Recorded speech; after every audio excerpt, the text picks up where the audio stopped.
Hello दोस्तों, कैसे हो आप लोग। आशा करता हूँ आप कुशल मंगल होंगे। मैं चेतन कुमार हॉरर स्टोरी में आपका हार्दिक स्वागत करता हूँ। आज मैं आपको बताने जा रहा हूँ नागिन पिशाच की कहानी। तो चलिए शुरू करते हैं। नागिन पिशाच की कहानी। ये कहानी भेजी है हम चंदन कुमार ने। मेरा नाम चंदन कुमार है। मैं एक सरकारी बैंक में कैशियर के पद पर कार्यरत हूँ। यह उस वक्त की बात है जब मैं बुरानगर गांव में बैंक की एक नई शाखा खुलने की वजह से मेरा तबादला हुआ था। शुरुआत में रहने की व्यवस्था न होने के कारण मैं अकेला ही बुरानगर में आया था। शाम को छुट्टी होने के बाद किराए पर घर ढूंढने के लिए मैं एक गांव में सरपंच से मिला। उसने बातचीत हुई। उन्होंने बताया कि उनके पास कोई घर खाली नहीं, जैसे ही वह घर किराए पर दे सके। सरपंच ने मुझे कुंतल नाम के मारवाड़ी के बंगलों के बारे में पता बताया। मैं उस मारवाड़ी से जाके मिला। उसने कहा कि कुंतल भाई, मेरे परिवार में बूढ़े माँ बाप, गर्भवती बीवी है और मैं कुल मिला के 5 लोग हैं। हमें रहने के लिए किराए पर घर चाहिए और मेरी नौकरी भी सरकारी है, जिससे आपको किराए में किसी प्रकार की समस्या नहीं होगी। उन्होंने कहा उनके पास एक पुरानी हवेली है जो बहुत सालों से वीरान पड़ी है। मैंने कहा कुंतल भाई, मुझे परिवार के साथ रहना है, खानदान के साथ नहीं। वह बोले कि मेरे पास बस यही एक जगह है जो मैं तुम्हें दे सकता हूँ। तुम भले आदमी लगते हो तो मैं तुम्हें हवेली थोड़े ही ज़्यादा किराए पर नहीं दूंगा। किराए पर ली पुरानी हवेली। मेरे पास समय कम था, इसलिए मैंने उस हवेली के लिए हाँ कर दिया। क्या बैंक में मैंने मुझे जल्द से जल्दी नया ठिकाना ढूंढने के लिए कहा, क्योंकि मैं रात को बैंक में ही सोता था और फिर परिवार को भी तो लाना था। मैंने अगले ही दिन पिताजी को फ़ोन करके बताया कि मैंने एक पुरानी हवेली किराए पर ली है। आने वाले 2 दिनों में आप सब लोग बुरानगर आ जाओ। अगले ही दिन मैनेजर से आधी छुट्टी लेकर कुंतल भाई से हवेली की चाबी ली और उनकी पहचान के एक मज़दूर ले और साफ़ सफाई करने हवेली पहुंच गया। जब मैंने हवेली का मेन गेट खोला तब मुझे एक अजीब सा नज़ारा दिखाई दिया कि घर के आंगन और बगीचे में जगह जगह किसी ने बड़े बड़े गड्ढे खोद रखे हैं, जैसे कि कोई ज़मीन में कुछ ढूंढ रहा हो। और गड्ढे के बाजू में तांत्रिक पूजा विधि का सामान था। और सबसे विचित्र की बात तो यह है, गेहूं के आटों से बना हुआ नाग जो हर गड्ढे के पास रखा हुआ था। उस मज़दूर को मैंने सब गड्ढे भर के उस सामान को कचरे में फेंकने को के लिए कह दिया और मैं हवेली के कमरे देखने लगा। हवेली की अजीब चीज़ें। हवेली में कुल मिला के 16 बड़े बड़े कमरे थे और एक रसोई घर था। तो मैंने जब पहला कमरा खोला तो मुझे दिखाई दिया कि फर्श पर बहुत सारे सांपों की कैंचुलियाँ और वहीं गेहूं के आटों से बने हुए नाग थे। रसोई घर को छोड़ के बाकी सभी कमरों का यही हाल था। वो वो कमरे साफ करने के लिए मुझे बहुत रात हो गई। फिर भी रात को बैंक जाते जाते घर के मालिक को जो देखा वह सब बताया। वो बोले कि किसी बच्चे या पियक्कड़ गांव वाले के अंदर घुसकर कोई शरारत की होगी। उसने यह कहकर मेरी बात को टाल दिया, पर मेरा मन मुझे कुछ और ही संकेत दे रहा था। पर करता भी क्या, और कोई घर में भी तो नहीं था।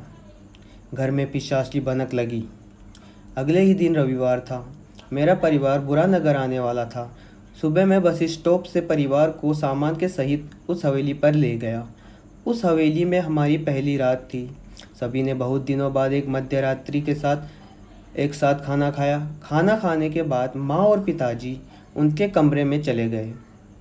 मध्यरात्रि में पिताजी को नींद नहीं आ रही थी, तो पिताजी घर के आंगन में टहलने लगे। टहलते वक्त अचानक से बिजली चली गई और फिर उन्हें एक स्त्री की आवाज़ सुनाई दी। श्यामलाल, श्यामलाल, अरे ओ श्यामलाल, तुम मुझे सिर्फ एक बलि दे दो और पूरा सोना तुम्हारा होगा। सिर्फ एक बलि और तुम सोने के भंडार के स्वामी बन जाओगे। यह आवाज़ सुन के उन्हें बार बार सुनाई देने लगी। यह डर के मारे बौखला गए और इधर उधर नज़र घुमाने लगे। और फिर वह सामने आई। उसकी आंखें लाल थी, माथे पर नाग का चिन्ह था। उसने हरी रंग की चमकने वाली साड़ी पहनी हुई थी। नागिन ने दिखाया भयंकर मंजर। यह भयंकर मंजर देखकर पिताजी बेहोश हो गए। फिर सुबह जब माँ ने उन्हें देखा तो ज़ोर ज़ोर से आवाज़ दे के हम सबको बुलाया। हमने पिताजी को बेडरूम में लेटा दिया। कुछ समय बाद पिताजी को होश आया। उन्होंने जो हुआ वह सब बताया। माँ के चेहरे का तो रंग ही उड़ गया था। रात में ऑफिस चला गया। पूरा दिन मेरे मन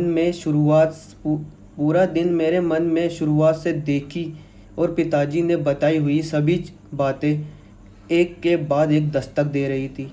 मैं श्यामलाल को घर वापस गया। पिताजी रेडियो पर पुराने गाने सुन रहे थे। सास बहू रसोई घर में गप्पे लड़ाते हुए खाना बना रही थी। परिवार में दहशत।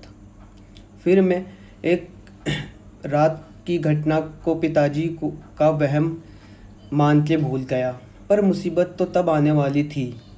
रात को जब सब खाना खा के सो गए तब सभी कमरों के फर्श के नीचे कुछ भारी वजन वाली चीज़ सरकने लगी। लग रहा था कि कोई बड़ी भारी चीज़ ज़मीन के अंदर इधर उधर सरक रही है। हम सब डर के आंगन में इकट्ठा हो गए। कुछ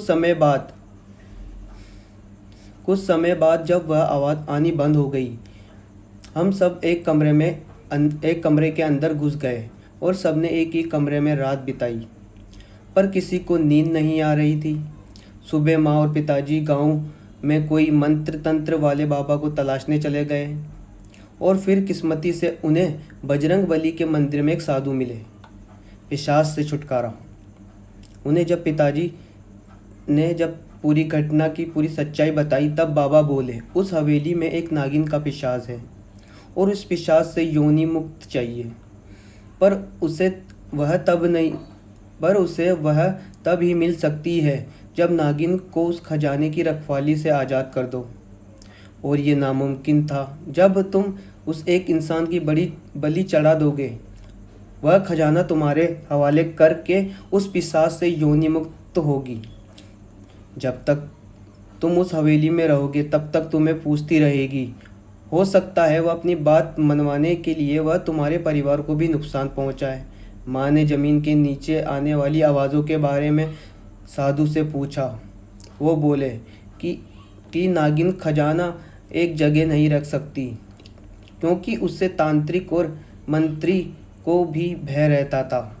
वह खजाने के साथ उसे कैद कर सकते हैं, फिर उसे कभी भी मुक्ति नहीं मिलेगी। वह पिशाच नागिन बहुत ही शक्तिशाली थी। वह खजाने को ज़मीन के अंदर से सरकाते हुए जगह बदलती रहती थी।